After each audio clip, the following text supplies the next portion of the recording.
was shut down, denied.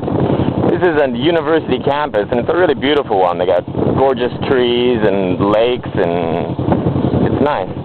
So I went to the, but you know, not anybody can just drive into the university campus. They have guards you got to get by. So I went to the guards and I complimented them. I said, oh, I just want to tape your beautiful campus, you know, to show the people back home. But they said my bike's too loud. Noise prejudice. So they said that my bike's too loud, and it wouldn't be fair because the students aren't allowed to ride their bikes in. So they'd see a loud bike riding around, and they'd wonder why I could go in when they can't. I know another guy, a white guy. He would just ride in. He'd go past the guards.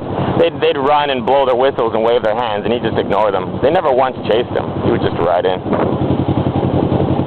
But it's not in me to do that. Actually, I did it once before by accident. I went to a national park, and there was a booth that you have to pay at. But I didn't have any money, and I kind of thought you could just ride by, and it didn't really matter that much. So anyways, I just rode through without paying, and they came out and they blew the whistles, and I was like, oh, darn.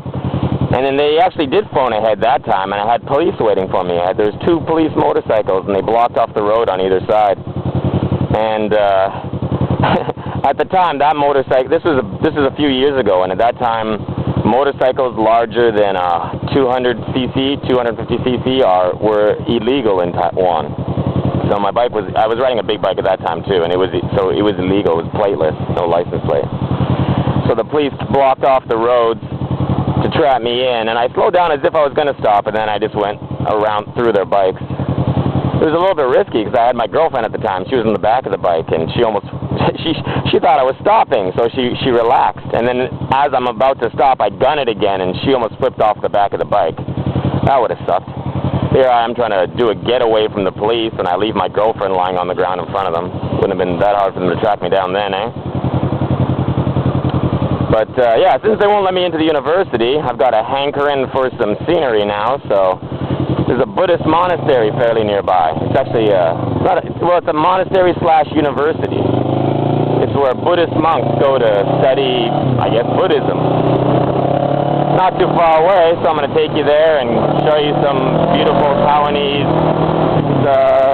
scenery or views.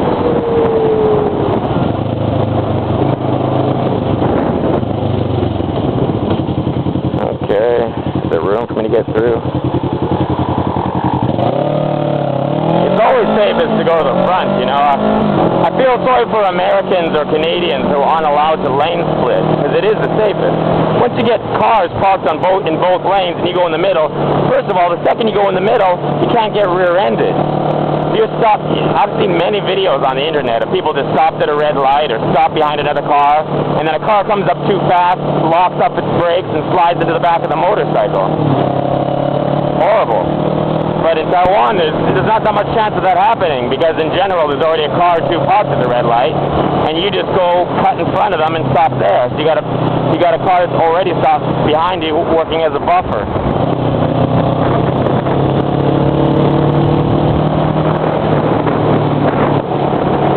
Getting more used to talking to this camera. I was nervous the first couple of times.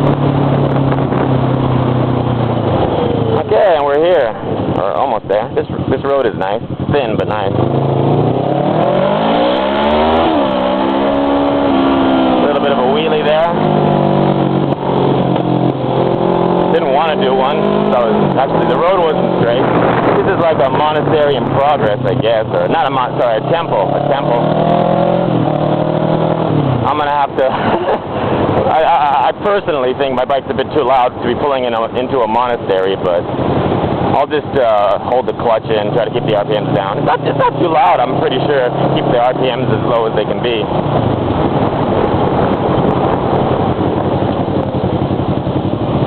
Okay, I'm going to stop the video and start again when I get there. It's just a block up.